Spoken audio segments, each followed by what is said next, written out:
En la siguiente sección del programa tenemos una mesa de debate que se llama Desafíos Prioritarios, que sigue un poco en esta línea de tratar de nivelarnos en nuestra comprensión en torno a cuáles son los retos que ustedes van a enfrentar en el Perú en los siguientes años de su desarrollo. Y esta mesa de debate hemos invitado a una personalidad para que la presida. Es alguien que realmente requiere de poca presentación y pues con eso quisiera invitar a Jimena de la Quintana a que nos acompañe acá al estrado. Jimena es... saludos, Jimena.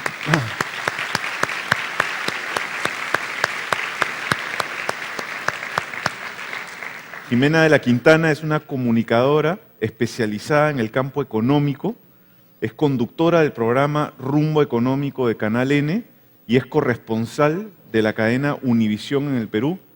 Jimena pues es una de las periodistas más reconocidas y cuya opinión es muy relevante en nuestro medio. Jimena va a estar encargada de liderar la mesa de debate. Jimena, bienvenida. Bienvenida. Ahí te dejo.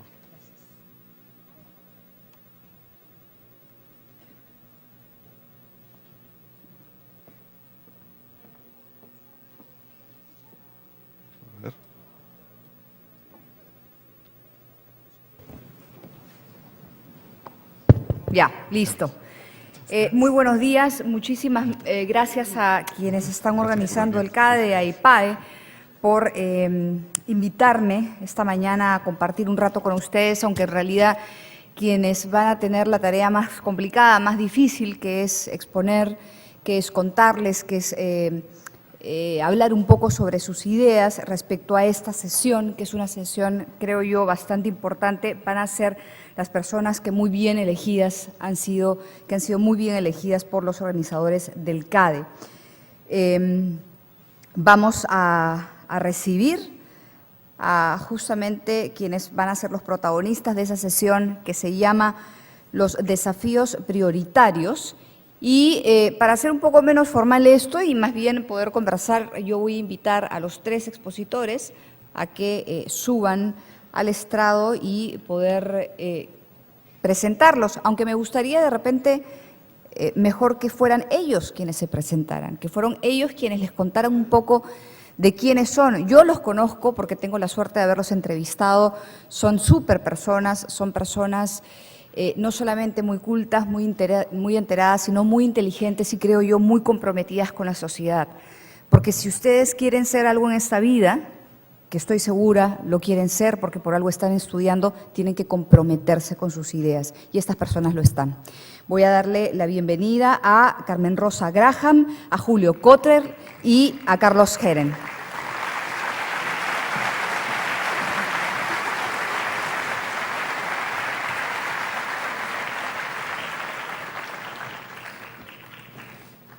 ¿Cómo es?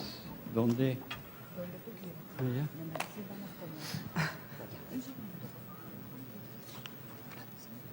No, es que tú siéntate acá, yo me siento acá. A ver. Porque Julio se ha sentado en la extrema derecha. ¿Ah? Se ha sentado en la extrema derecha, yo me voy a la izquierda. ¿Dónde me corresponde? Ahí te sientes bien, Julio. Yo Sí. soy centro derecha. Siéntate aquí, Carlos. Ok, yo voy acá al Yo lo medio. que quería era el café. Lo que pasa es que nos han presentado y nosotros recién estábamos entrando, así que nos han tomado medio como por sorpresa, nos estamos acomodando. Es más, nos prometieron café y no nos los han traído. Así que no empezamos hasta que no nos traigan el café. Estamos pidiendo el café. Ok, para empezar de repente, como les digo, sería más divertido que ellos se presenten y les cuenten un poco sobre su experiencia, sobre lo que han hecho, por si no los conocen. Yo tengo, como les dije antes, la suerte de conocerlos, de haberlos entrevistado, de haber conversado varias veces con ellos, pero creo que de repente sería mejor que ustedes escuchen, porque además siempre es interesante escuchar a una persona cuando se presenta. Una cosa es lo que uno es, otra cosa es lo que la gente piensa de uno y otra cosa es la percepción que uno tiene de sí mismo. ¿Cómo te presentas, Carmen Rosa? De repente sin tanta formalidad, que le cuentes un poco a la gente, sí, claro, lo que has hecho, quién eres, pero aprovechando el contexto de esto de los grandes desafíos de lo que vamos a hablar, por ejemplo, ¿cuáles son tus desafíos personales en torno a lo que tú quieres como persona en un país llamado Perú? Bueno, yo me presento como Toti Graham, no solamente como Carmen Rosa, así que por favor soy Toti. Estudié Administración de Empresas en la Universidad del Pacífico, luego hice una carrera muy larga en IBM, 23 años y medio prácticamente, 17 posiciones en Perú, en la región, en Estados Unidos.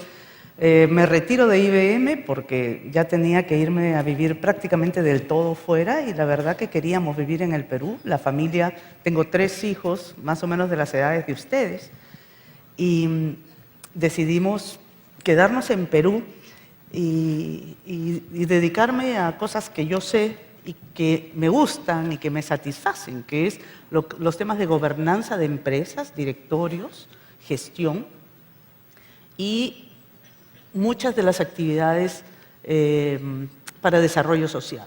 Básicamente en temas de programas de desarrollo social, vía, por ejemplo, ahora con Fundación Bacus, programas de educación con Empresarios por la Educación, programas de desarrollo de mujer como OWIT, Mujeres Batalla, la Organización de Mujeres en Directorios, estoy en varias cosas. En una de estas tuve la oportunidad de contribuir directamente a mi universidad, a la Universidad del Pacífico, y fui elegida rectora. Tremendo reto. Terminé los 2 años y medio que me correspondían y proseguí con mis actividades empresariales y sociales. Y ese es, y el reto de mi vida es mantenerme siempre activa, saber más allá de lo evidente, analizar las tendencias, por dónde va, por dónde tengo yo que ir aprendiendo. Me fascina aprender y eso es lo que siempre hago, todos los días tengo que aprender algo.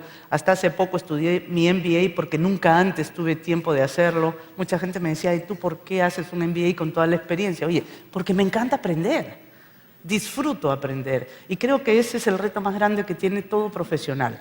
El nunca estancarse, el seguir adelante y no solamente aprender de lo que hoy es tu carrera, sino de lo que tiene el mundo por delante. En especial ustedes van a recibir el siguiente siglo bailando porque van a vivir más de 100 años. Así que imagínense todas las veces que van a tener para repensarse y relanzarse como personas y profesionales. Ese es el reto personal más grande y ser feliz, feliz con lo que tienes, feliz con lo que logras y hacer las cosas que te hagan feliz. Gracias, Carmen Gracias. Rosa. Julio, ¿te quieres presentar y quieres contarles un poco sobre ti a los chicos?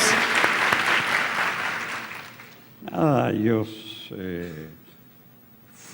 estudié antropología en San Marcos, después hice sociología en Europa, viví como 10 años en el exterior, regresamos al Perú, tuve que viajar por razones fuera de mi voluntad a México, entonces he vivido en México, en Venezuela, en Argentina. Fui profesor de San Marcos, me jubilé como profesor en San Marcos y desde los años 60 he sido miembro de la planta del Instituto de Estudios Peruanos y estoy acá. Sigo en la misma labor. En este momento voy unas 2 veces a la semana al instituto, sigo leyendo, sigo trabajando y espero seguir de la misma manera hasta los próximos años. Eso es todo. Gracias.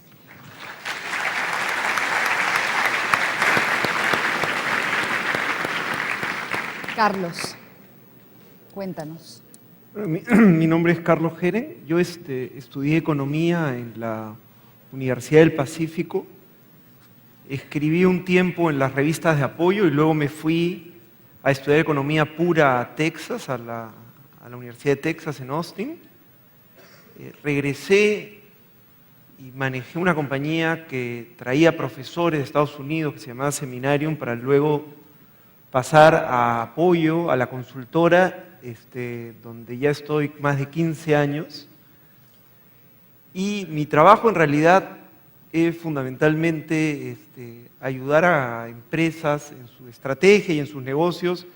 Y a mí me gusta, además de por la idea de estar siempre viendo cosas distintas, porque yo no he seguido a todo el resto de la raza humana en el proceso de sedentarismo y me quedé en el de nómade.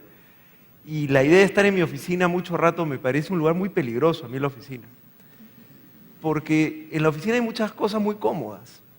O sea, y sobre todo cuando uno pues, envejece y le comienza a ir razonablemente bien. O sea, hay café. El café no llega, ¿visto? Hay aire acondicionado, ¿no? Es fácil cuadrar el auto. Pero se aprende poco en la oficina. De la oficina hay que salir. Y por eso me gusta ser consultor. Además he sido profesor en la Universidad del Pacífico, en la Escuela de Posgrado, como por 15 años, pero me tomó el sabático más largo. Asumo que ya me han despedido y ni siquiera se han dado el trabajo a avisarme. Y estoy muy contento de estar acá con ustedes. Gracias, Carlos. Bueno, ahora sí vamos a empezar.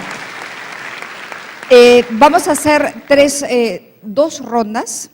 En realidad son tres. A ver, les cuento, hemos variado con la disculpa de los organizadores hacia último minuto un poco la estructura de esta sesión. Vamos primero a hacer una primera ronda para que ustedes escuchen 10 minutos a cada uno de los expositores. Luego vamos a hacer una segunda ronda de 3 minutos cada uno, donde yo de repente voy a pedir que aclaren algún punto que creo yo, que desde mi punto de vista no ha quedado del todo claro en su exposición, o tal vez no sea así y simplemente les pide que agreguen alguna idea adicional. Y luego, el tiempo que nos quede, que calculo será unos 15 minutos, vamos a tratar de conversar, de hacer que conversen entre ellos, que discutan entre ellos un poco los puntos que han tocado y que han abordado. Y les recuerdo que la sesión y el título de la sesión es el siguiente: los desafíos prioritarios. Creo que para nadie es un secreto que para poder alcanzar nuestros objetivos y alcanzar nuestras metas tenemos que trazarnos una ruta, tenemos que conocer cuáles son esos objetivos que queremos alcanzar y cuáles son los pasos que vamos a seguir para esos objetivos. Todos los países desarrollados en el mundo, absolutamente todos los países que han progresado, que han desarrollado, cuyo crecimiento es además un crecimiento sostenible, tienen un plan, tienen una ruta, tienen las cosas muy claras respecto a cuándo, dónde, cómo, a dónde van a llegar.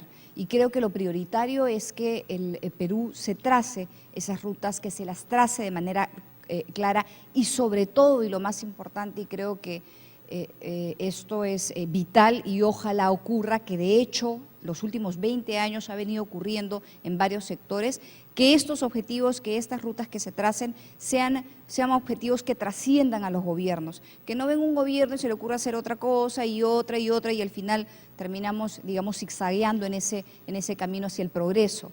Los últimos 20 años en el Perú se ha logrado, digamos, que algunos grandes objetivos trasciendan a los gobiernos y que sean respetados por los gobernantes. Pero para eso tenemos que tener como un plan de vida, ¿no? Un plan de vida claro para el Perú, y lo bueno es que ese plan, lo ideal sería que ese plan de vida que se ha trazado para esta persona, ¿no? para este país que es el Perú, sea un plan de vida conocido por todos, para que todos nosotros podamos exigirle luego a las autoridades el cumplimiento del mismo. Y para que ustedes también el día de mañana, cuando se acerquen a las ánforas a votar, voten de una manera responsable por aquel que les ofrezca el cumplimiento más efectivo de ese plan de vida que ustedes conocen. Creo que eso es prioritario y seguramente lo va a hacer también en sus vidas. Me imagino que ustedes saben qué quieren hacer y saben cómo lo quieren hacer, cómo van a llegar, o por lo menos tienen una idea tentativa de cómo hacerlo. Así que ese es el tema prioritario, los desafíos prioritarios, ese es el tema central, los desafíos prioritarios. Y vamos a empezar con 10 minutos con Carmen Rosa Graham. Carmen Rosa, adelante. Gracias. Me toca un poco posicionarnos en el globo, ¿no es cierto? ¿Qué está pasando en el mundo para saber dónde estamos y cuáles son nuestros desafíos? Si me tuvieran que decir cómo describo la época de hoy, yo diría es fascinante. Es fascinante, no cambiaría ningún otro momento de vida, salvo esta es la cantidad de posibilidades que nos trae. Y más aún a gente joven como ustedes que están comenzando sus carreras, es infinita. Entonces, la verdad, mis felicitaciones a todos ustedes por estar acá y porque están viviendo este momento maravilloso en la historia de la humanidad. Y veámonos así, como es que estamos en la historia de la humanidad para ponernos en perspectiva. ¿Qué está pasando en el mundo? Un poco los crecimientos. Se estima que este año crecerá el mundo como en 3%. Estados Unidos a lo mejor un 1%, a lo mejor un poquito más. China, que estaba por el 8%, a lo mejor se baja a 6%. Los países en desarrollo un 5%. Todo está creciendo. Pero claro, nos la pasamos diciendo que estamos en crisis. Les pido que por el momento nos olvidemos de la crisis para poder profundizar y poner en contexto el momento que estamos viviendo y podamos pensar no solamente en el hoy, sino de aquí a 10 años y 20 años. Olvidémonos de la crisis y el tipo de cambio por ahora. ¿Qué está pasando en el mundo? Europa, un país lleno de conocimiento, lleno de adelantos, como que se pasmó en el tiempo. Su población envejeciendo, recibiendo migraciones de razas y religiones totalmente distintas, religiones que no necesariamente respetan la cultura donde van a insertarse. Ahí hay cambios. Un continente o países que fueron muy protectores de su gente, con paquetes de soluciones sociales muy fuertes, muy cómodos, que los han dado por muchos años sin darse cuenta que alguien tiene que pagar por ellos. Ese es un aprendizaje que nos deja a países más jóvenes que estamos recién emprendiendo programas sociales de ese tipo. ¿Qué pasa con Estados Unidos? Canadá. Estados Unidos, un país muy fuerte, el innovador, el líder de largo por varias décadas a nivel mundial, sigue siendo, a pesar de la crisis en la que está, un ícono. ¿Por qué? Porque tampoco tenemos ningún otro país que le sea realmente un rival de la misma talla. Sigue siendo uno de los países o el más innovador, a pesar que también viene en franco deterioro, pero sigue siendo disciplinado en esas cosas. ¿Qué vemos en Asia? Un conjunto de países en distintos estadios de desarrollo, una China que despierta desde hace 10, 15 años al mundo con un crecimiento agresivo, pero con una serie de problemas internos, otros países más pequeños como un Corea, Singapur, que han desarrollado maravillas. ¿Cómo han hecho estos países pequeños si no tenían mayormente recursos? Con disciplina, con educación, con planeamiento. Lo mismo que pasó con algunos países pequeños de Europa. ¿Qué pasa en Latinoamérica? Latinoamérica estamos como siempre en nuestros movimientos pendulares, entre que vamos de democracias completas a democracias con dictaduras y todos estos, ni siquiera modelos, sino ejemplos que se dan. Algunos países creciendo, como nosotros, otros países con menor crecimiento. El mundo es así y va a seguir siéndolo, pero nosotros estamos en él. Entonces, ¿qué es lo que sucede con nosotros dentro de este mundo? Estamos más enganchados a nivel comercio internacional que nunca. Hoy tenemos 16 y la próxima semana 17 acuerdos internacionales y tratados de libre comercio, ya firmados y en ejecución pronto con Europa también. Eso nos da acceso a 2.600 millones de consumidores. Y claro, podríamos decir, no, es que no todos consumen, es que unos consumen más que otros. Pero lo cierto es que hay 2.600 personas a quienes nos es más fácil llegar para venderles un servicio o un producto nuestro. Pero nosotros estamos enfrascados básicamente en lo que es materia prima, ¿no es cierto? Y materia prima que es en algún momento con el desarrollo tecnológico va a ser reemplazada. Antes pensábamos que el caucho, cuando estábamos en la bonanza del caucho, no iba a ser reemplazado con nada. Desapareció. El guano de las islas también, ¿no? Esto es para siempre. Tampoco lo es. Hoy pensamos que oro y cobre son para siempre. Cualquier adelanto tecnológico podría hacer que el cobre sea sustituido por otro material más barato o más eficiente en la industria de manufactura. Entonces, todos son ciclos, ¿no? Entonces, un país como nosotros tiene que pensar en el largo plazo. Ese es un primer cambio y un primer desafío que encuentro yo en nuestro país. Pensar en el largo plazo. Sé que nos preocupamos de las crisis cortas, de comer mañana, pero nunca vamos a salir de eso si no dejamos de pensar en el largo plazo. Cuando nos comparamos en el índice de competitividad con otros países, son 142 países que se miden, ¿no?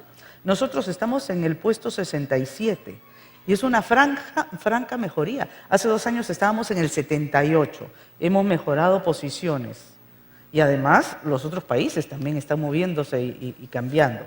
Pero ¿cuáles son los 2 factores que fastidian más para hacer negocios en el Perú? Corrupción e ineficiencia de gobierno. Y esto no lo estoy diciendo de corrupción medida al interior, sino en relación a los demás países, nosotros estamos en puestos muy bajos para ser atractivos a la inversión extranjera. Aún así, nuestros recursos naturales son tan fuertes, tan potentes, que el año pasado fuimos el 5º país a nivel mundial en atracción de inversión extranjera, como 7.000 y pico millones de dólares. Brasil, 66.000. México, como 13.000. Pero fuimos el 5º país. Espectacular. O sea, tenemos los recursos. Sabemos cuáles son nuestros problemas. ¿Qué otros problemas tenemos en cuanto a competitividad a nivel internacional? Definitivamente la educación. No la cuantificación de asistencia, sino la calidad de la educación en el país. Es pobrísima y a todo nivel. Y es un desgobierno, disculpando, pero es un desgobierno total de lo que es la educación superior, tanto institutos como universidades, y es tristísimo lo que nos sucede con la educación escolar. ¿Qué otros retos tenemos? Son infraestructura. Un país con esta maravillosa geografía que tenemos también presenta retos importantes. Necesitamos desarrollar infraestructura. Ojo, yo diría infraestructura física de comunicación y la infraestructura intelectual, que es la educación. Eso es lo que le falta todavía a nuestro país para ser competitivo. Muchas empresas están viniendo al país, o empresas que ya están en el país, y no se encuentra el talento y la gente necesaria para hacer los negocios. No encontramos gente con las especializaciones de las nuevas carreras y de los nuevos conocimientos que se necesitan para hacer negocios modernos.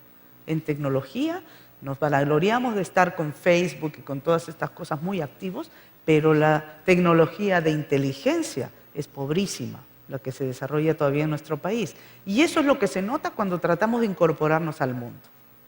Entonces, ¿qué tenemos que hacer para que seamos vistos no solamente como recursos humanos y ahora, gracias al esfuerzo de mucha gente y el liderazgo de Gastón, que lo van a tener más adelante en la agenda, es estar promocionando nuestra comida y los sabores y la cultura peruana a través de esto, ¿no? Pero necesitamos más.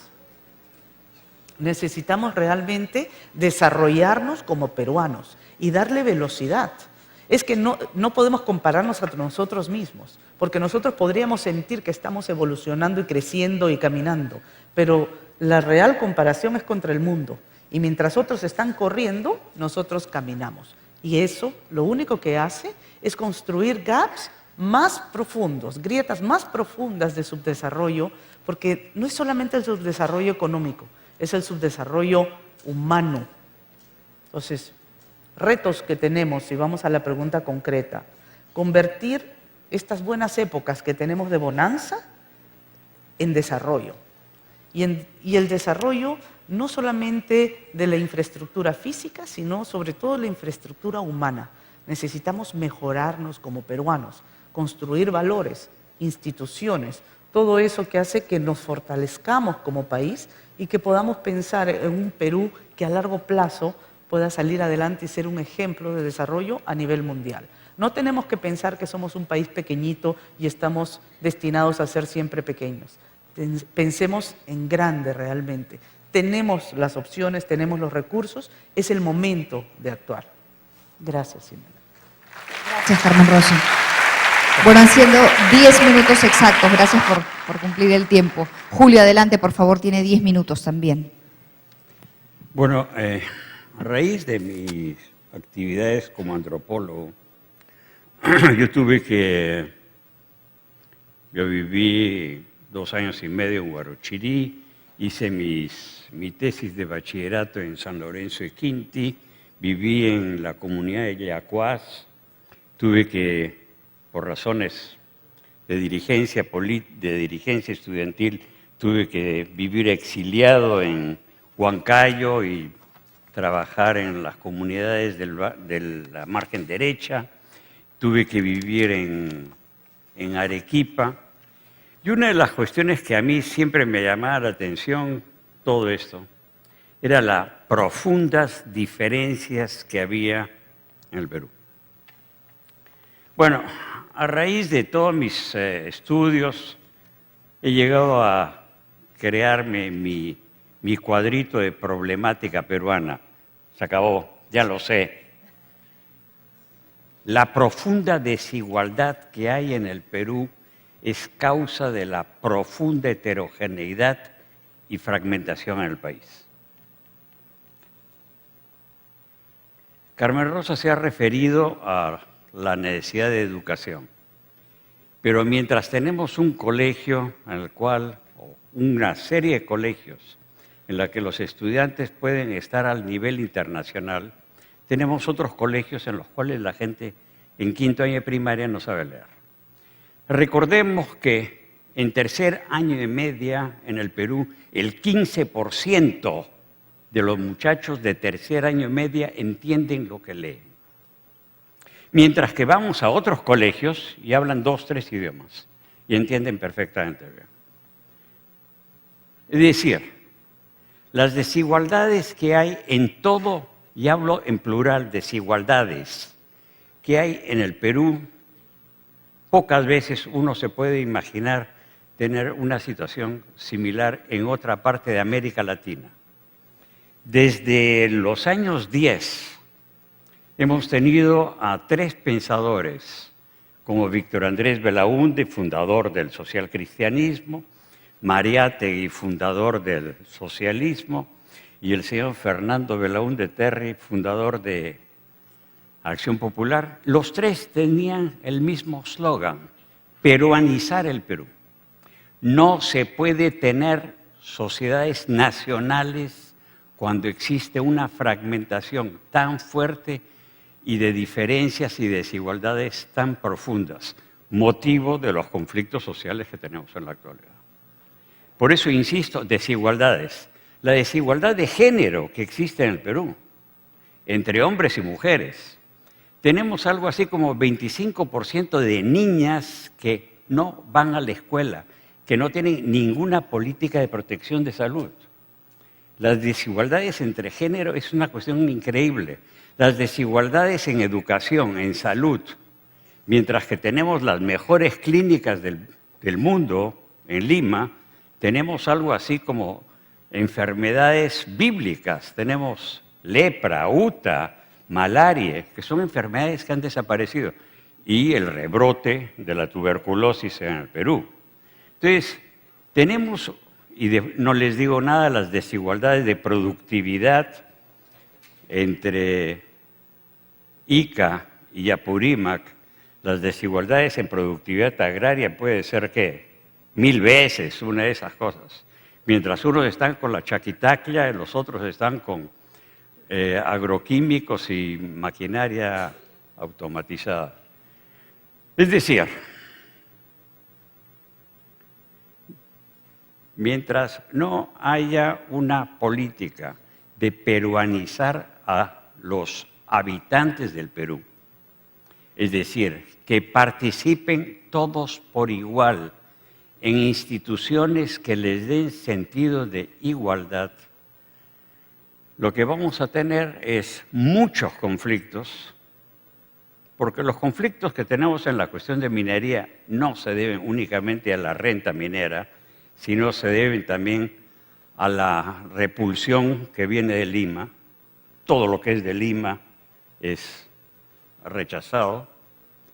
Por eso, porque hay una sensación de extranjería de todo lo que viene de Lima hacia el interior.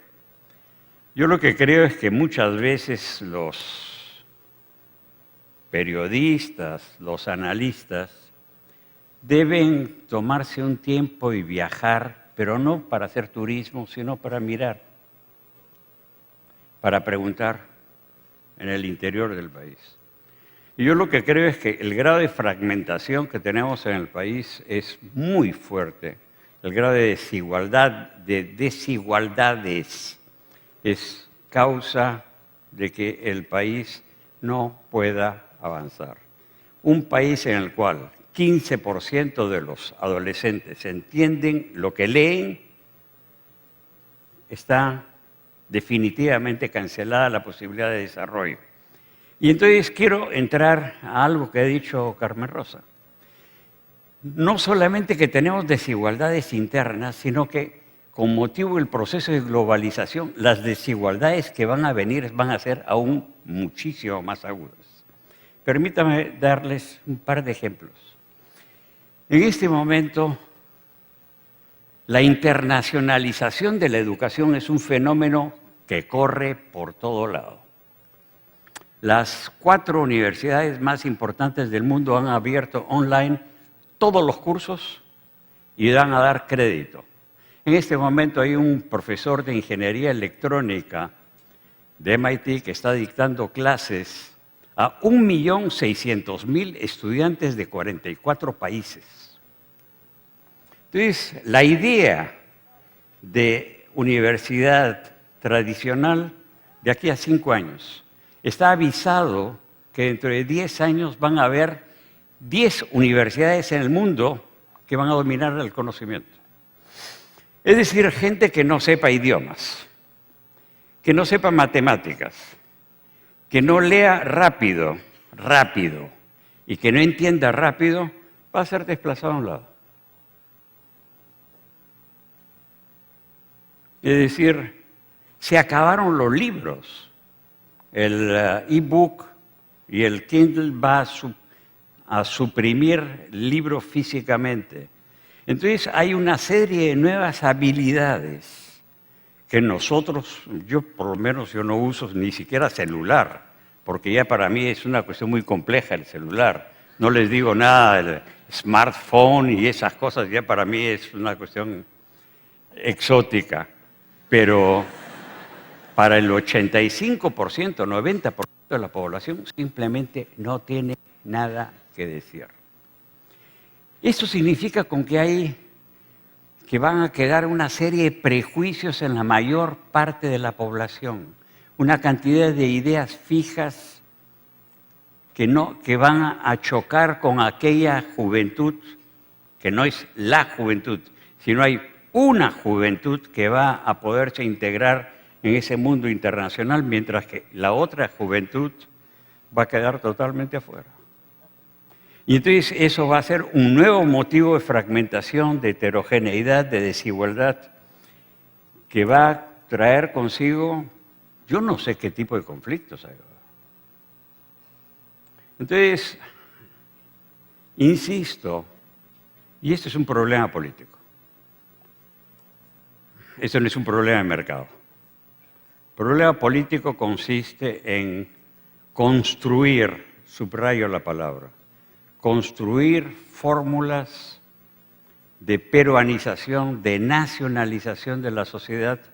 No quiero decir que haya una igualdad absoluta, ni mucho menos, pero en que se crean las condiciones efectivas para que la gente pueda comunicarse unos con otros.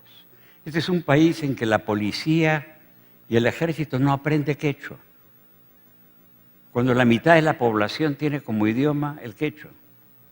Este es un país en el que deberíamos tener idiomas para entendernos. Un médico que vaya a la sierra y que no sepa otros idiomas de la gente, de la población, no va a poder curar. Entonces lo que se trata es, a todos los niveles, tiene que haber políticas que logren integrar a la población en su conjunto. De lo contrario, la fragmentación de los países o de este país puede ser muy claro. No olvidemos que los países constituyen construcciones sociales y políticas y que así como han sido construidas pueden desaparecer. No existe ninguna razón para imaginar que tenga que subsistir determinados tipos de países. No hay ninguna razón histórica, no hay ninguna razón lógica para que haga. En 1821 se constituyó esta república, como sea, aquí no vamos a entrar en ese tipo de discusión. Pero Bolivia es un invento, Ecuador es un invento, Colombia es un invento, el Perú es un invento. Y entonces, si es que queremos seguir con este invento, tenemos que hacer algo como para darle integración, fijar pilares sólidos de integración. Para acabar, el domingo pasado, el profesor de Harvard escribió un comentario político en la que dijo que en Argentina, cuando hay un conflicto y muere una persona, el presidente renuncia a su puesto. Además, se sabe el nombre de la persona que ha sido muerta. En el Perú tenemos muertos todos los días. Nadie sabe cómo se llama, nadie sabe cómo fue, y el presidente está en su lugar. Porque en Argentina, decía el profesor, la sensación de igualdad es muy fuerte. Mientras que en el Perú, ¿usted sabe con quién está hablando? Es el signo más claro de las desigualdades que subsisten en el país. Eso es todo. Gracias, Julio.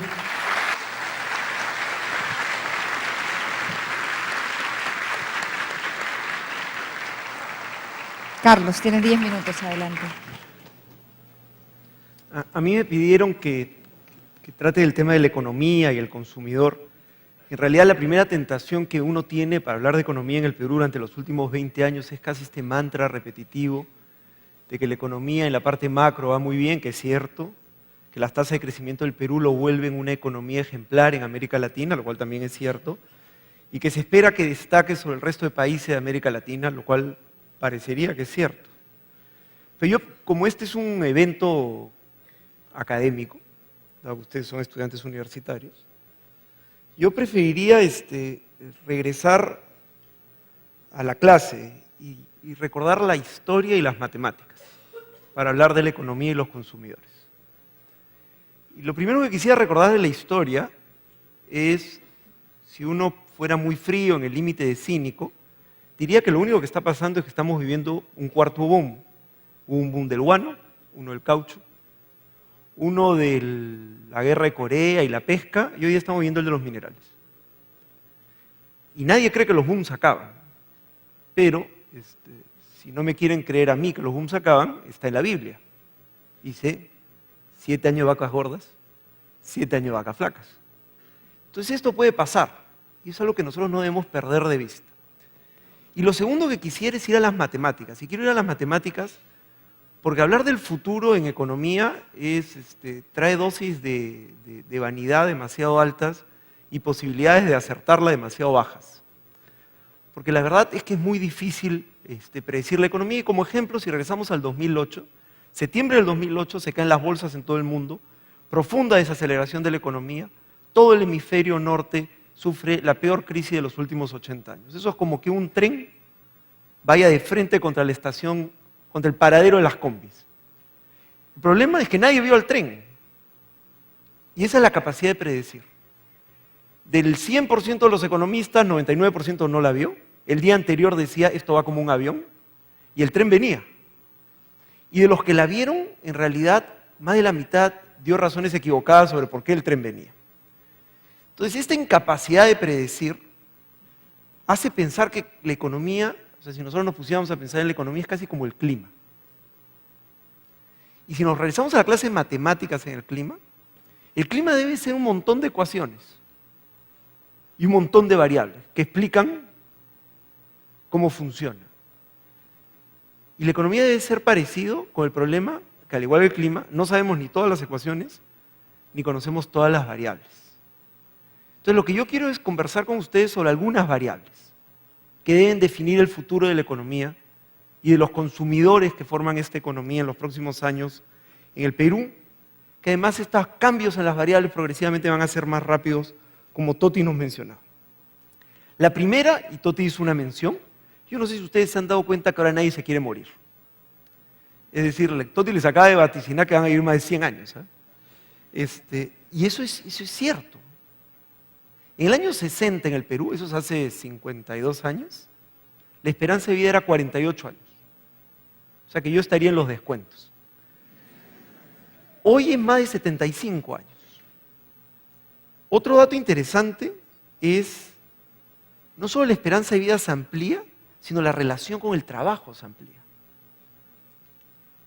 Julio está en el grupo del 25% en Estados Unidos que dice que va a trabajar hasta que se muera, porque así definió su biografía. Dijo, yo voy a seguir haciendo lo que hago. Entonces, si ustedes tienen un jefe, esténse seguros que no es un jefe así, porque su ascenso depende de que su jefe termine de operar literalmente. Pero más allá de eso, ustedes se imaginan una sociedad, miren el cambio tan profundo, donde la gente no se retira, donde las personas siguen trabajando. A los peruanos, cuando les preguntan de más de 60 años, ¿en qué edad te pretendes retirar? Te dicen entre los 70 y los 80. El otro tema es que si ustedes van a vivir para más de 100 años, y ustedes pretendían trabajar 30, es decir, de los 25 a los 55, con lo que ganen en 30 tienen que mantenerse como 50, lo cual es inviable. Es decir, todos estos sistemas pensionarios en el mundo se vuelven inviables, porque la gente no se muere, y estaban diseñados para que la gente fallezca en algún momento. ¿Ya? Entonces, ¿cómo queda la sociedad con todos estos cambios de personas que no se cambian, que siguen trabajando, que a los 70 sigo activo y sigo viviendo, pero al mismo tiempo, con una sociedad que premia la juventud como nunca creo que la ha premiado en términos de valor? Cuando uno le pregunta a la gente que contrata, estos headhunters, oye, los procesos que contratas, gerente de marketing, ¿cuál es el perfil? Sus últimos 30, principios de 40. Oye, ¿qué pasa con el resto? ¿Google ha reemplazado la sabiduría antigua? Ustedes, si se reúnen con personas mayores, con sus abuelos, ellos tienen la ferviente esperanza de que ustedes les pidan consejo, por si acaso. Porque además, así fueron criados. ¿Y qué pasa cuando ustedes no van a pedirles consejo? Es una variable que va a cambiar y que va a redefinir la economía. Una segunda variable que yo quería compartir con ustedes era especialmente Lima, ¿ya? Pues a mí me ha tocado Perú. Lima es una ciudad de 9 millones de habitantes. Entonces, cuando uno la corta en dos grupos, los mayores de 50 y los menores de 20, en los mayores de 50, solo 1/3 ha nacido en Lima. 2/3 han venido de fuera de Lima. En los menores de 20, 90% casi ha nacido en Lima. Y aquí hay una diferencia notable y yo lo que quiero es que, ¿cómo va a ser esta sociedad? Cuando uno no nace en un lugar, uno tiene algunas características de invitado. Y para entender lo que significa invitado, uno tiene que volverlo cotidiano. Cuando ustedes, por ejemplo, invitan a un grupo de amigos a estudiar a su casa, ¿no? Para el examen. Y al día siguiente su mamá les dice, oye, ¿qué chicos más educados has traído? Todos saludaron, todos me dieron besos, levantaron los platos, a diferencia tuya, que no pagas la luz, dejas todavía tirada, etcétera, etcétera. Algunas madres inclusive habrán dicho, ¿por qué no puede ser como ellos? Pero ya, imaginemos que su madre de verdad los quiere y todo esto es solo un proceso de educación. Ellos son invitados. ¿Ustedes se han preguntado por qué los peruanos en Estados Unidos manejan bien? Pues son invitados. Los invitados se comportan de forma distinta, piden permiso por las cosas. ¿Cómo va a ser una ciudad sin invitados? ¿Cómo va a funcionar? ¿Qué derechos va a demandar este grupo con respecto a la ciudad? Es una segunda variable que yo creo que tenemos que meter en el modelo de las matemáticas para ver cómo termina ajustando. Una tercera variable son las mujeres. Ustedes saben que a los hombres nos gusta hablar de las mujeres. Nos gusta hablar de las mujeres además porque no tenemos muchos más temas de los que hablar. Entonces le dedicamos una fracción importante a las mujeres. Y antes de hablar de las mujeres, y hay un dato sobre las mujeres extremadamente interesante. Y sale de estas sesiones que ustedes tienen de cada universitario, las generaciones previas. Ustedes saben que en las encuestas que Alfredo hace, hay una pregunta que es mi pregunta favorita. Les dice, ustedes que, no quiero sesgarla si no la han llenado, o sea que la tienen que llenar con lo que piensan, ¿no? ¿Ustedes qué prefieren? ¿Ser el gerente de una gran empresa o tener un matrimonio feliz? Y evidentemente el grupo más sensible, emocional y familiar contesta tener un matrimonio feliz, que son los hombres. Las mujeres, en una proporción mayor que los hombres, contestan, yo prefiero ser gerente de una gran empresa que tener un matrimonio feliz. Acá una primera reflexión, ¿eh? Y es, claramente esta generación de hombres tiene un problema. Y yo les sugiero que lo revisen. Pero, porque eso no pasaba en mi época. Yo quería decir eso hace mucho tiempo sobre, cuando uno se vuelve viejo hablar de su época, eso no pasaba en mi época. Pero miren este cambio tan profundo que si ustedes vuelvan a donde su abuelita, dedíquenle un tiempo a su abuelita, porque van a aprender un montón. Y díganle, abuelita, ¿tú qué hubieras preferido? ¿Un matrimonio feliz o ser gerente de una gran empresa? Yo les garantizo 90% de las abuelitas contestando matrimonio feliz.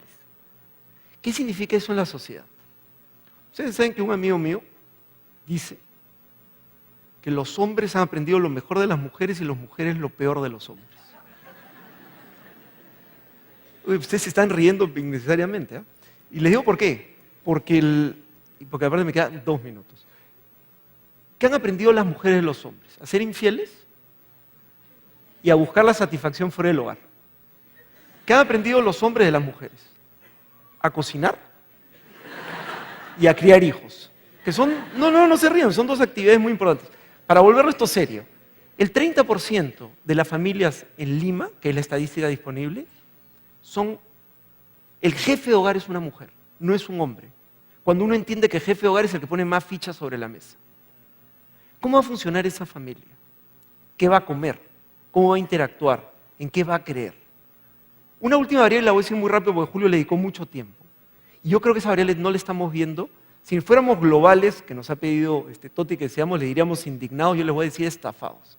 Ustedes son los grandes ganadores del modelo. O sea, nadie ha ganado como ustedes en este modelo. Ustedes son los mejor educados del modelo. Por lo tanto, son los que se van a correr la ola más grande que este modelo va a dar. Pero hay 800.000 estudiantes universitarios en el Perú y 7,5 millones de estudiantes en colegios en el Perú. ¿Cuántos de estos estudiantes universitarios han recibido por lo que han pagado, o peor aún, han recibido lo que ellos y sus familias esperan haber recibido? ¿Cuánto tiempo va a pasar para que ellos no logren la ascensión que estaban esperando, económica, social o como la querramos bautizar, y salgan a las calles a protestar? Porque tienen que salir a protestar. Porque no se puede generar esta división entre los 2 grupos. Tienen que protestar. Y nosotros los vamos a apoyar, porque es una causa que uno no puede apoyar. Uno no puede apoyar a un chico de 15 años del colegio que sale y protesta porque no entiende lo que lee. ¿Cuánto tiempo y qué va a ocurrir con esa generación cuando entre? Y yo para acabar, porque me voy a quedar 1 minuto, a mí me dijeron que tenía que hablarles del futuro y yo no les voy a hablar del futuro porque el futuro yo no lo conozco. Y es muy difícil de predecir. Lo que creo es que todas estas variables van a condicionar el futuro y ustedes van a tener que pensar cómo se va a formar ese futuro. Pero si tuviera que hacer 2 vaticinios, uno es creo que a ustedes les va a ir muy bien. Y creo que les va a ir muy bien porque ustedes son los grandes ganadores del proceso. Y eso no lo pueden perder de vista, porque entonces también van a ser los grandes responsables de este proceso. Porque el triunfo trae una responsabilidad o debiera traerla. Y lo segundo es que yo creo que lo que se viene enfrente en términos de este modelo matemático, a ustedes que les gustan las matemáticas, es que es un modelo inestable. Es que el equilibrio no es estable. Y que vamos a tener crecimientos y choques y subidas y bajadas, pero no estoy muy seguro si el equilibrio final en este país inventado de Julio va a ser un equilibrio estable o no. Y eso no va a depender de ningún político, sino va a depender de muchísima gente en la cual están incluidas ustedes. Muchas gracias.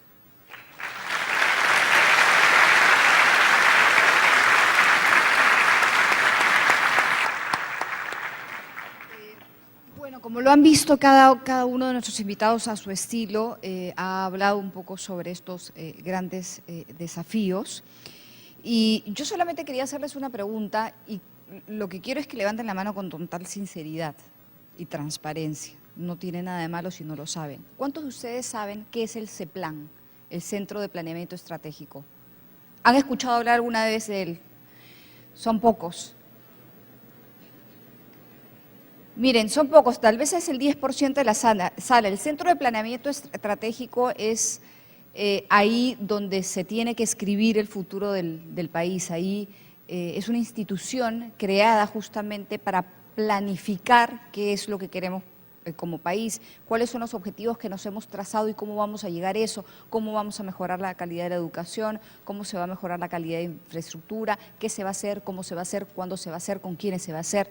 Entonces, así como ustedes, lo que conversábamos al principio, tienen un plan de vida, ese plan de vida de Perú es el CEPLAN. Lo que pasa es que lamentablemente el CEPLAN, si bien hoy está siendo dirigida por una persona que viene del sector privado y conoce también el sector público y creo le va a dar una mayor importancia, hasta el momento una de las instituciones que de repente más deberíamos conocer los peruanos para poder contribuir a la formación de la misma es poco conocida en el país.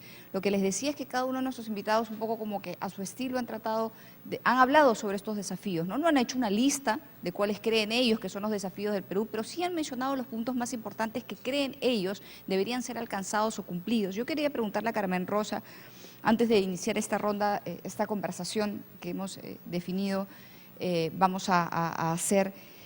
Tú hablaste, Carmen Rosa, de una cosa muy importante que tiene que ver con las capacidades. Los países están hechos de personas y los países logran sus objetivos en base a cómo es que esas personas cumplan la tarea, digamos, ¿no? Muchos de estos chicos probablemente no encuentran trabajo cuando terminan la universidad.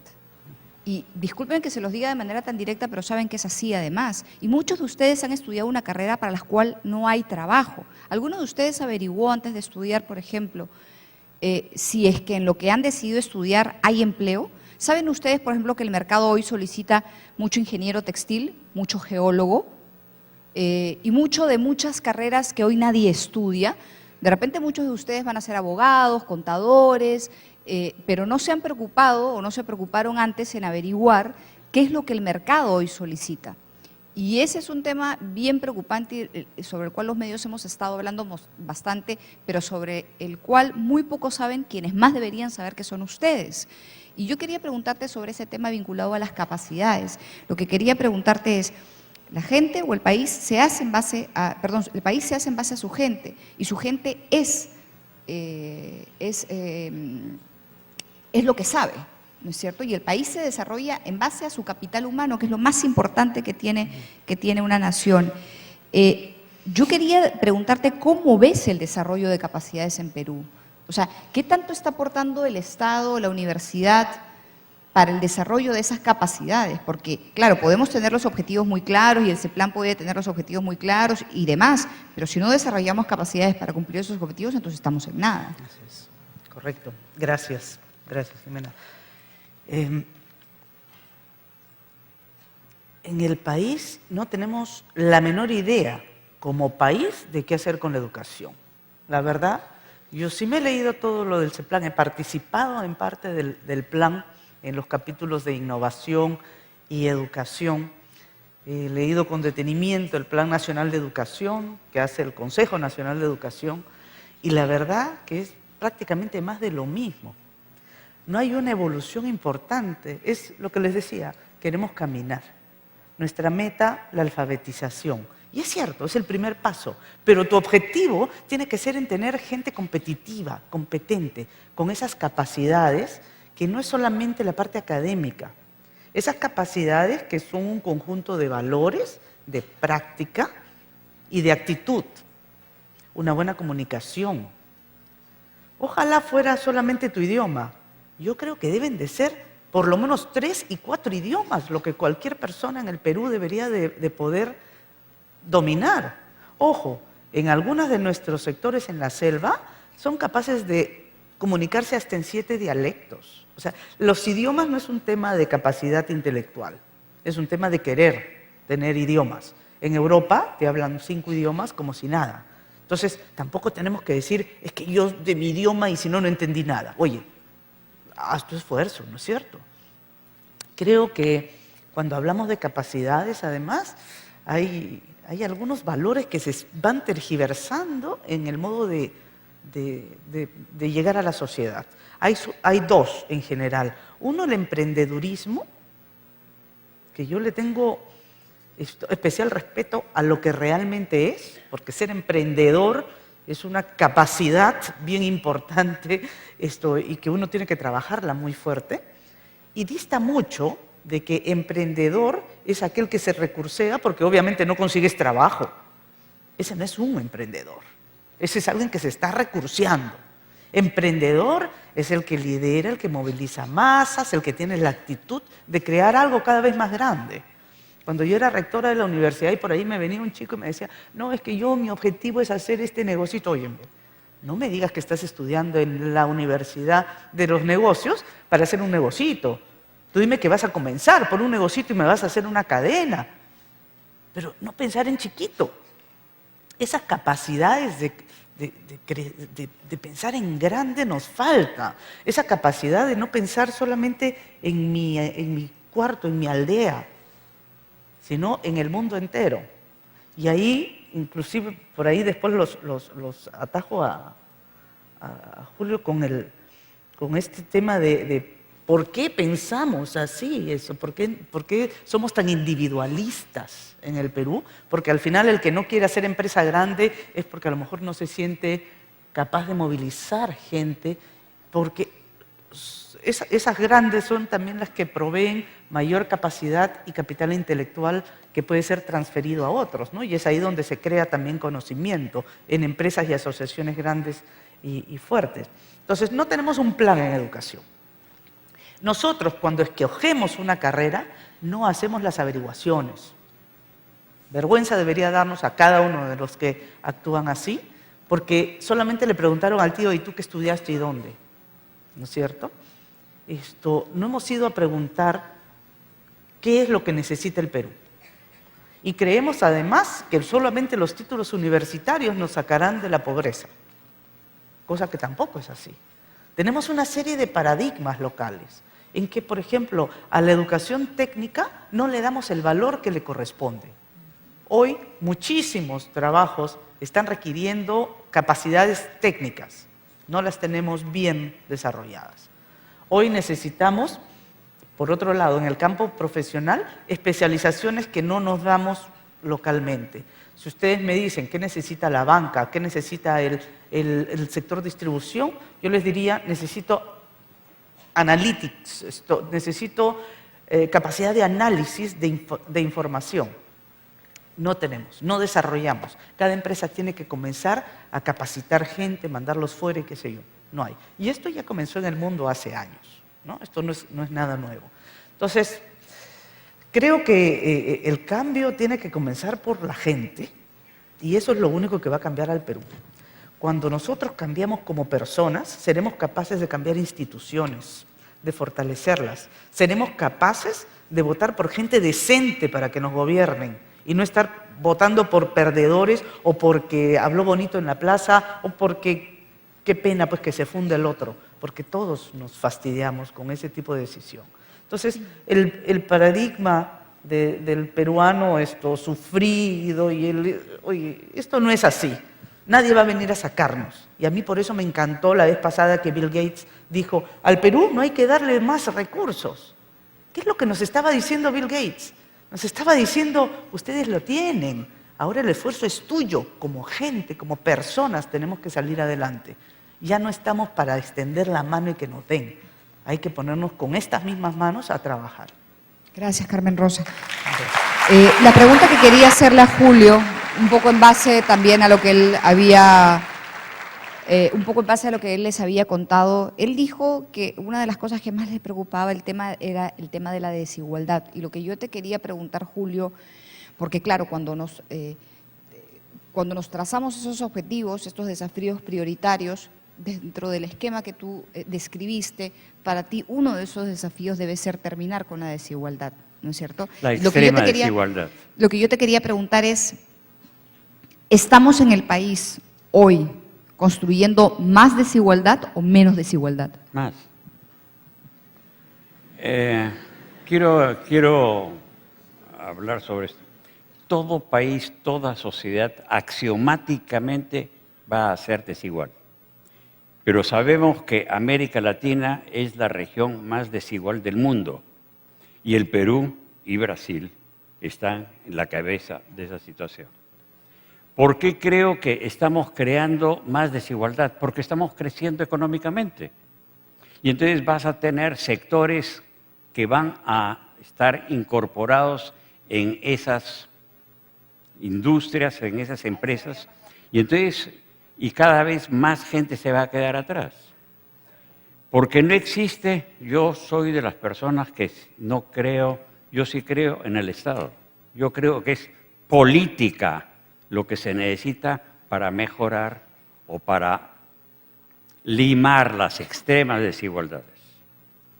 Es decir, las carreteras a Apurímac no las hace las personas, las hace el Estado. Los hospitales y las postas médicas las hace el Estado, no las hacen las personas.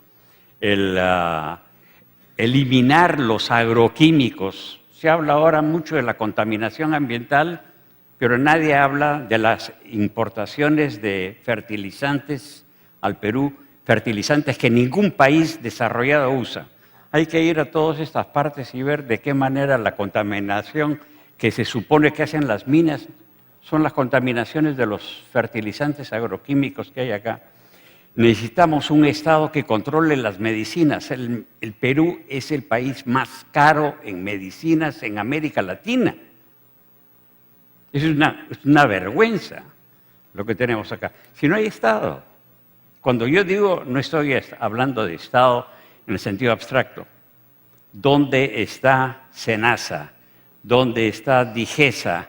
¿Dónde está el tránsito? Etcétera. Eso es lo que se necesita. Y si es que, no hay país en el mundo que se haya desarrollado sin eso. Desde Inglaterra. Es decir, no conozco la historia, no conozco que Japón, Corea, Taiwán, Singapur se haya desarrollado sin autoridad política. Dictatorial o democráticamente, pero esa es otra historia. Entonces, lo que se necesita para acabar con las extremas desigualdades, que los ricos paguen impuestos, pues. Tú te das cuenta que el distrito de Mala o de Asia debería ser el distrito más rico del Perú. No pagan impuestos. Lo que nosotros pagamos impuestos por automóviles o por nuestras casas es ridículo, es ridículo. Y en el Perú, el problema tributario, como en toda América Latina, hay que ir a ver lo que dice el Banco Mundial, lo que ha dicho el Fondo Monetario Internacional. Este es un país que recauda el 14% del producto cuando Bolivia recauda el 23% y Chile el 27% y Brasil el 36%. Si es que no tienes recursos, no vas a poder tener la gente capacitada para hacer las cosas. Y una cuestión más, a propósito de la educación. Si es que un estudiante en el Perú le interesa ser geofísico, acaba en Brasil, porque Petrobras lo va a contratar. Todos los geofísicos peruanos están ahí.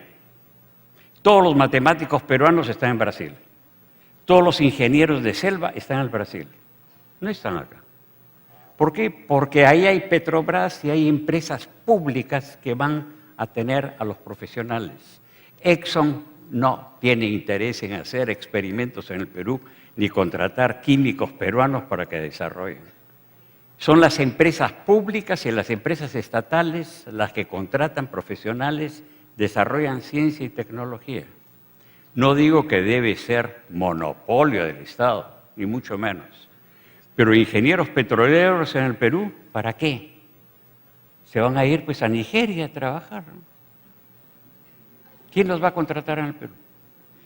Un biólogo molecular. ¿Para qué necesita el biólogo molecular el Perú? ¿Dónde va a trabajar el biólogo molecular? Se va a la 114, a la 124 de Massachusetts. Pero por supuesto, porque aquí no hay empresas públicas que desarrollen medicinas, porque el sector privado no va a desarrollarlo porque existen los sectores monopólicos que lo van a controlar. Ok. Entonces, ¿de qué manera Estado y mercado se combina? Es el arte de la política.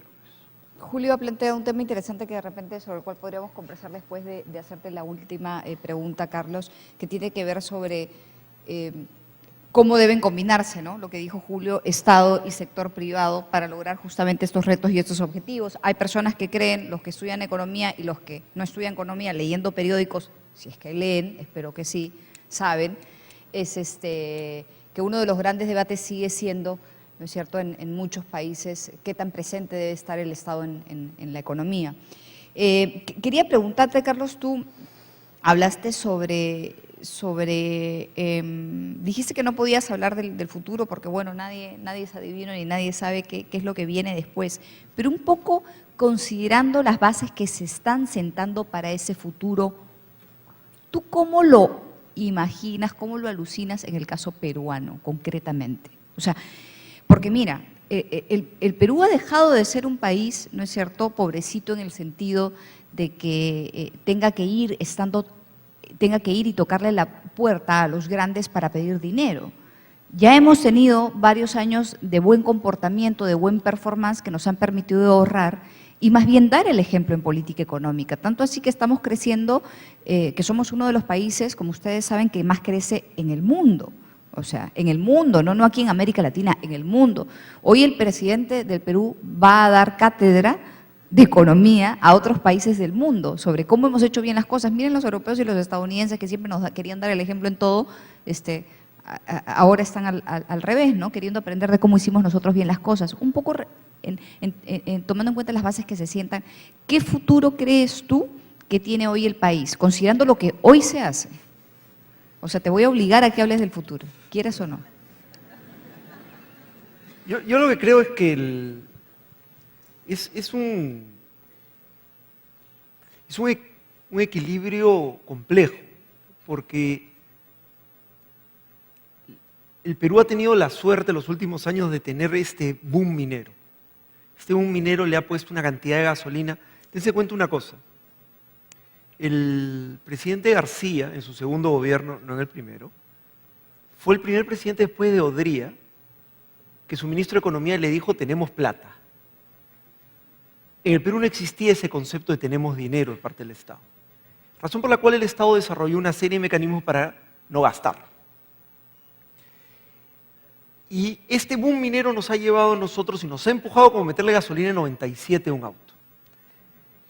Y el Perú durante los últimos 20 años, en rechazo a los anteriores 20 en alguna manera, se ha vuelto de una disciplina fiscal y monetaria admirable. El problema, Julio lo mencionó antes, el problema es que la autorregulación es muy discutible y el Perú no va a crecer sin un Estado que acompañe el crecimiento. No un Estado que haga el crecimiento, sino que acompañe el crecimiento. Hoy día con los niveles es decir, creo que si cuando empiezas a hablar del futuro uno puede ser, si está de buen humor, optimista, y si está de mal humor, pesimista. Y puede ser optimista porque se han dado muchas cosas muy valiosas en términos de estabilidad, porque el Perú es un país que está en una buena posición financiera, porque tiene una inercia, porque hay una inversión en una serie de sectores distintos al minero, como agroindustrial, que han sido muy positivas durante los últimos años, porque comienza a haber una industria de servicios en crecimiento, porque los niveles de educación insuficientes todavía en algunos espacios se van moviendo, porque además el destino nos tiene especial cariño y nos dio una butaca inmejorable, porque ustedes saben que el único país que separa a China de Brasil es Perú, y los chinos y los brasileños van a comerciar entre ellos, y para comerciar entre ellos van a tener que pasar por el Perú. Y todo eso nos hace optimistas. El problema es que si nos quitan la gasolina de 97, ¿qué pasa? ¿Qué pasa cuando no hemos logrado superar el problema de educación? El problema de educación es extremadamente complejo. Por lo tanto, la solución, vamos a volver a las matemáticas que a ustedes les gustaba, va a ser extremadamente compleja y difícil, igual que con la policía, igual que con el Poder Judicial. Entonces, lo que yo creo del futuro es que a ellos les va a ir muy bien. Creo que al Perú le va a ir bien en algunas cosas y no en otras. Creo que va a haber mucho más conflicto porque las personas no pueden vivir en estos desequilibrios tan extremos y en grupos con riquezas distintas. Creo que va a ser más difícil. Creo que tenemos un modelo, el ganador se lo lleva todo y ese modelo no es sustentable en el tiempo. Y creo que las clases dirigentes tienen que aceptar que tienen que dirigir, el Estado juega un rol importante en ese desarrollo para acompañar y no hacer el desarrollo. Por lo tanto, como hoy estamos de buen humor, soy optimista sobre el futuro del Perú. Ok, gracias, Carlos. Bueno, nos quedan poquitos minutos, nos quedan...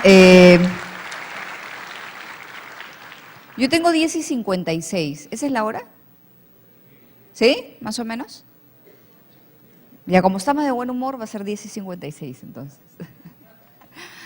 11:05 tengo que terminar, así que nos quedan menos de 10 minutos para conversar. Yo me voy a poner un poquito más atrás para que puedan verse y de repente me gustaría discutir, que ustedes discutan un poco algunas ideas que de repente no han podido presentar en sus exposiciones, pero sobre las cuales deberíamos conversar pensando más en ellos que en ustedes o en lo que han visto. A ver, ¿a qué me refiero pensando más en ellos? Me refiero a lo siguiente. Voy a poner un ejemplo muy sencillo. Yo por lo que veo, porque tengo primas y tengo sobrinas, algunas de ellas en la universidad. Yo salí del colegio el año 92, hace 20 años, imagínense. No hablo más, ¿ah? Salí del colegio el año 92, ingresé a la Universidad de Lima a estudiar Ciencias de la Comunicación y una de las cosas que a mí me impresionaba mucho y que me sigue impresionando hoy es que la gente de la universidad no lee periódicos. Y no lo digo porque soy periodista, lo digo porque yo no sé cómo ustedes pueden querer construir un país o construir una vida propia dentro del contexto de una profesión o una carrera si no saben qué pasa. O sea, si no tienen idea cuánto crece el país, si no saben quiénes los gobiernan, si no saben qué leyes están aprobando en el Congreso, qué es lo que quieren hacer, porque las leyes que van a aprobar en el Congreso son las leyes que los van a regir a ustedes, sobre la cual ustedes van a construir ese camino. Entonces quería hablar un poco de ese futuro y de ese desafío, pero en base a ellos, es decir, ¿ustedes ven en esta generación, por ejemplo, alguna dificultad que habría que superar para alcanzar esos objetivos de los que ustedes han hablado? O sea, ¿esta juventud se caracteriza por algo positivo o negativo en la búsqueda de esos objetivos? No sé qué piensan. ¿Quién quiere hablar? ¿Quién se atreve? ¿A criticar o a Es que yo hablar creo bien? que la tienen servida, ¿no es cierto? ¿Por qué? Porque tienen acceso. Acceso es algo que no tuvimos ninguno de los cuatro, a lo mejor Jimena un poco más. Pero el acceso al mundo, el acceso al conocimiento es un privilegio de la generación de ustedes. Entonces, excelente, lean el periódico local, pero no dejen de leer los periódicos del extranjero. Vean lo que está pasando en el Perú, pero no dejen de ver las cosas buenas que están pasando en el mundo. Inspírense en eso, copien la parte buena y mejoremos lo otro. Yo sí pienso que es la gente que piensa a futuro y se nutre de lo mejor que encuentra en el mundo entero, la que constituye una mejor empresa, una mejor familia, mejores instituciones, un mejor Estado, porque finalmente el Estado somos la gente y una mejor nación. Entonces, yo sí creo que tienen una ventaja tremenda, porque tienen el conocimiento a la mano y el contacto a la mano. Hoy, si no te quieres comunicar con India, con China, con Afganistán o con el Tumbes, es porque no quieres, porque todos tenemos acceso a lo que se está haciendo en otros lugares del mundo. Creo que eso es fácil. O porque no quieres o porque no puedes. O porque no tienes cómo, pero cada vez más. Todos ellos la tienen. El Perú ha tenido en los últimos 10 años un crecimiento impresionante, ¿verdad? 20%, 25% de los niños desnutridos. 20% de las mujeres tienen hijos antes de los 20 años. Eso es propio del África. Cuando yo hablo de desigualdades, estoy hablando de números. Perú es una paradoja. Tenemos el crecimiento económico más fabuloso y es el país que en América Latina los peruanos critican más al presidente, al Congreso, al Poder Judicial y a todas las instituciones del Estado. Sin respeto. No existe en América Latina un país en el que sus habitantes desautoricen tanto al régimen político y social que en el Perú. ¿Pero por qué crees que ocurre eso, Julio? Por las desigualdades. Porque efectivamente tenemos ahora unas posibilidades de acceder, los que podemos, los que sabemos, podemos acceder a toda la información. Pero los que podemos no pasamos del 10%. Los que pueden son los que saben. Y no solamente los que sabes. Para eso tú tienes que saber leer, tienes que saber cómo agarrar un aparato. Y si es que te encuentras con que en la capital de la provincia llegan los libros del Ministerio de Educación y los maestros no lo quieren distribuir porque no saben leer, no entienden lo que dicen esos libros, entonces se reproduce la falta de conocimiento. Por eso la Es tecnología. decir, yo lo que creo es que sería bueno, los panelistas, que fuéramos a las universidades a las diferentes universidades y preguntáramos por bibliotecas, por ejemplo. Es una cosa admirable. Primero se va a construir el estadio, primero se va a construir el Coliseo. Y cuando uno pregunta dónde está la biblioteca, ¿verdad, no?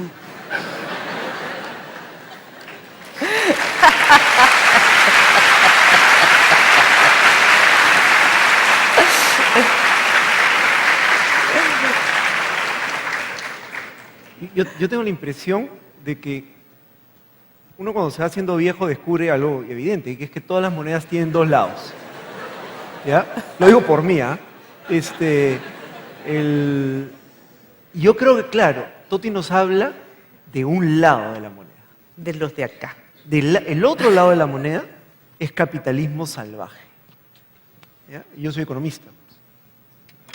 Hoy día, como probablemente hace décadas no ocurría, nunca se ha generado una dinámica donde no hay sitio para el que no corre, para el que no avanza, para el que no rinde, y ese gana todo. Pero atrás se van quedando. Bien, yo les voy a decir una cosa, ustedes van a ganar más de lo que ganaba yo cuando salí de la universidad. Pero yo voy a haber trabajado menos que ustedes. Y mis jefes van a haber tenido más tolerancia que la que yo tendría con ustedes. Ahora, yo esperaría de ustedes más rápido, mejor, más eficiente. Y si no pueden, en una ceremonia corta pero emotiva, los cambio. Y ese es el Perú de hoy. El mundo. Entonces, yo quiero jalar, claro, por eso yo les decía que a ustedes les va a ir muy bien, porque ustedes son los que hicieron todos los entrenamientos de chicos, los que leyeron, los que estudiaron, y están listos para jugar el partido hoy. Pero ¿qué pasa con el chico de al lado? Que su familia hizo un enorme esfuerzo, lo mandó a la universidad. En la universidad los profesores no estaban acreditados ni preparados, etc. Va a salir con ustedes, los va a mirar a ustedes, va a tener la misma expectativa que ustedes y no va a lograr lo de ustedes. ¿A quién va a culpar? ¿Se va a culpar a él?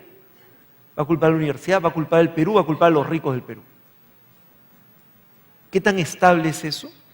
Yo creo que cuando tú me dices, oye, en términos de ellos, creo que se les vienen tiempos turbulentos, con inmensas oportunidades, porque el mundo es suyo, y el mundo también va a ir detrás de ustedes, para bien y para mal. Y lo voy a ver muy interesante. Mi preocupación es que esto es como la selección peruana de fútbol, ¿ya? Ustedes son guerreros pero hay otros 10. Entonces, el Perú necesita un equipo parejo, que todos puedan tener el sueño americano. ¿Por qué Estados Unidos, la magia de Estados Unidos, es el sueño americano? Y el sueño americano es que todos la podían hacer. Pero el sueño americano está sustentado en que el colegio del pueblo más chico funcione. Entonces, ¿cómo se viene hacia adelante? Súper interesante, riesgoso, turbulento. Algunos de ustedes serán famosos y divertido. Divertido. Creo. Gracias, Carlos. Gracias, Carlos. Gracias, Carmen Rosa. Gracias, Julio. Yo solo quería decir una cosa para terminar. Yo voy a resumir en solamente unos cuantos segundos un poco, creo, las ideas que ellos han considerado prioritarias para el futuro. Educación, educación y educación. Creo que esa es básicamente la gran conclusión. Un país que no es educado, un país que no tiene conocimiento, un país que no desarrolla capacidades, no va hacia ninguna parte. Y hoy, quienes están desarrollando esas capacidades son ustedes. ¿Saben ustedes que en el Perú se hizo hace poco, no me acuerdo dónde la vi, la lista de las mejores universidades del mundo? No hay una sola universidad peruana en la lista de las mejores universidades del mundo. Si ustedes quieren que sus profesores les enseñen más y por lo tanto que ustedes sean mejores y que por lo tanto puedan vivir en un país mejor y puedan ofrecerle más a sus familias a futuro, exíjanle más a sus profesores. Y la única forma de exigirles más es investigando ustedes aparte de lo que les enseñen en clase, indagando más, investigando más, preguntando más, exigiendo más. Un país sin educación es un país que no tiene futuro y creo que eso ha quedado bastante claro el día de hoy. Y lo último que les quería decir es algo que les mencioné al principio. No se los digo porque sea periodista y de verdad es totalmente sincero, pero la mayoría de jóvenes no saben qué ocurre en el país, no están enterados de nada de actualidad, no saben quién es el presidente y dejen de contar, ¿no? Entonces, no están al tanto de las noticias, no están al tanto de la problemática de su país. Entonces, poco pueden hacer ustedes desde las universidades si es que no están al tanto de la problemática. No quiero generalizar, porque hay muchos grupos universitarios que sí hacen mucha labor social, están muy enterados, muy informados y aportan mucho a la sociedad. Pero también hay un gran porcentaje también que no tiene claro dónde está y a dónde va. Gracias.